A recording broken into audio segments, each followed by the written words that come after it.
Hi everyone, welcome to our YouTube channel keep it simple.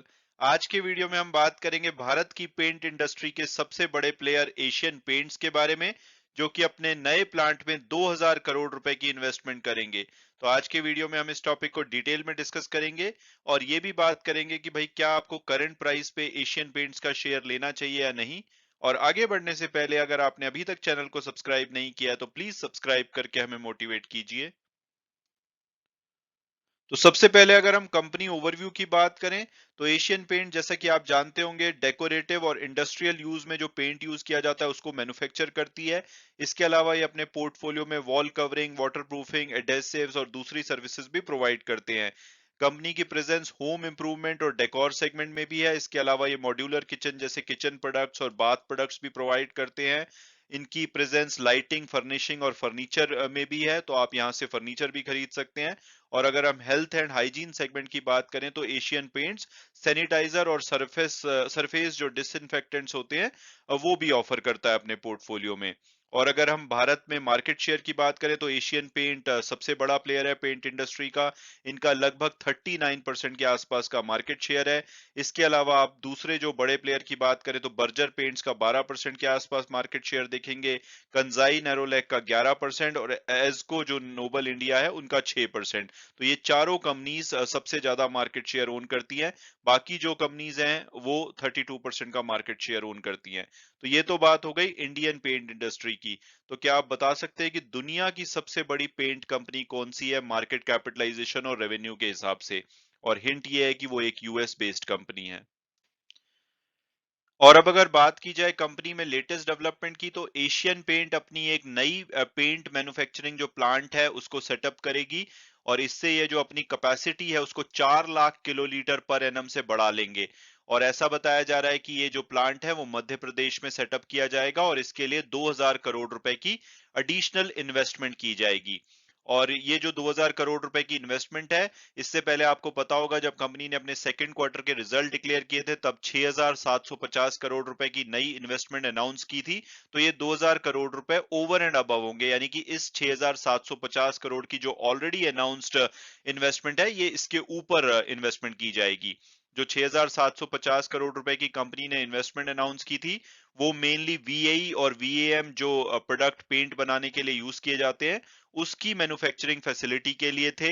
इसके अलावा company एक nano technology player को acquire करना चाहती है और अपनी जो पेंट कैपेसिटी है उसको 22,70,000 किलोलीटर तक ले जाना चाहती थी। तो उसके लिए 6,750 करोड़ रुपए की इन्वेस्टमेंट अनाउंस की थी। लेकिन अब जो 2000 करोड़ रुपए की नई इन्वेस्टमेंट है उसके द्वारा जो कंपनी की कैपेसिटी है वो 26,70,000 किलोलीटर हो जाएगी।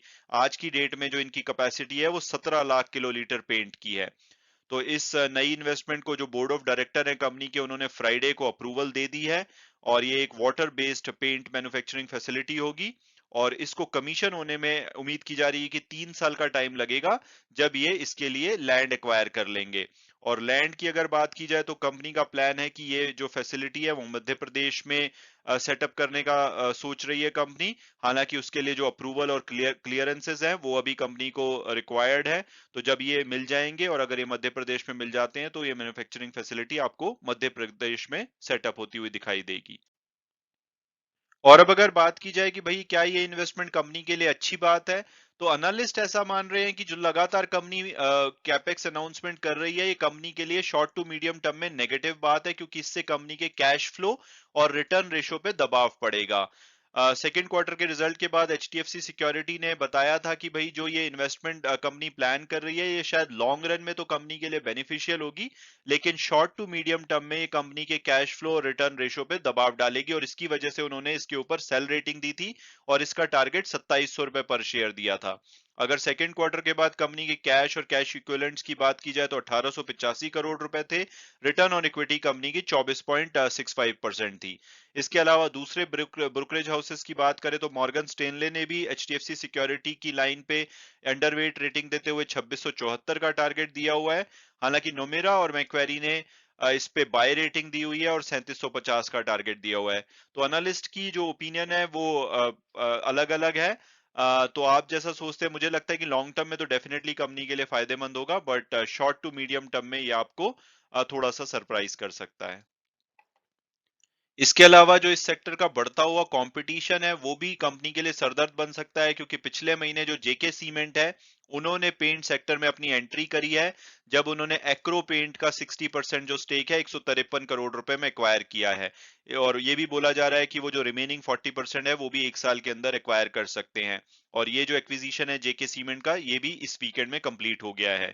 इसके अलावा सिटी की एक रिपोर्ट आई है कि जेके सीमेंट फर्दर 600 करोड़ रुपए अगले 5 साल में पेंट बिजनेस में डालने वाला है, तो ये इनके लिए खतरा हो सकता है। लेकिन सबसे बड़ा जो खतरा कंपनी के लिए होगा वो होगा ग्रासिम की पेंट सेक्टर में एंट्री, क्योंकि ग्रासिम ऑलरेडी 10,000 करोड़ रुपए की फाइनेंशियल ईयर 2025 तक जो इन्वेस्टमेंट है अनाउंस कर चुकी है। और इससे अपनी जो ये पेंट कैपेसिटी है वो 13 लाख किलोलीटर तक ले जाएंगे, यानी कि लगभग 75% जो आज की डेट में एशियन पेंट की कैपेसिटी है 17 लाख किलोलीटर की।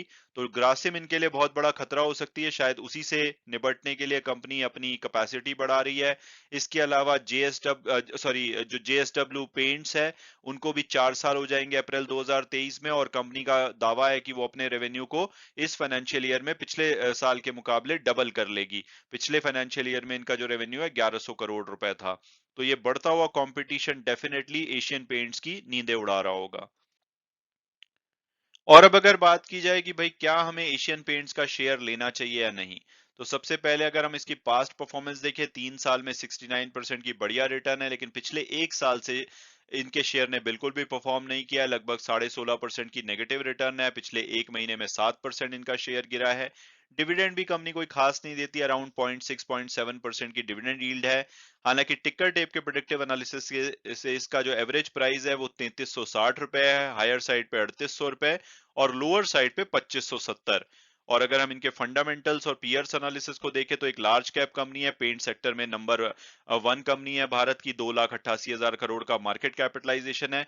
लेकिन पी और पीबी रेशियो इनकी बहुत ज्यादा है, यानी कि वैल्यूएशन इनका बहुत ज्यादा है। तो कोई भी सरप्राइज इस सेक्टर में आता है तो ये शेयर नोज डाइव कर सकता है, ये खतरा हमेशा बना हुआ है। इसके मुकाबले बर्जर पेंट्स या कंजाई नैरोलैक का वैल्यूएशन ज्यादा अट्रैक्टिव लगता है, हालांकि वो भी 50 से ऊपर है पी रेशियो, बट फिर भी इनके मुकाबले वो ज्यादा अट्रैक्टिव लगते हैं। हालांकि डेट टू इक्विटी में कंपनी की अच्छी पकड़ है, उनका डेट काफी कम है और प्रॉफिटेबल कंपनी है। तो डेफिनेटली कंपनी का पोर्टफोलियो सॉलिड है, लेकिन वैल्यूएशन के मामले में थोड़ी सी मुझे चिंता लगती है। लेकिन अगर आपको लॉन्ग टर्म के लिए लेना है तो मुझे लगता है कि कोई ठीक ठाक करेक्शन आए, अगर आपको 2500 से 2600 के आसपास ये मिले तो बहुत ही अच्छी इन्वेस्टमेंट हो सकता है।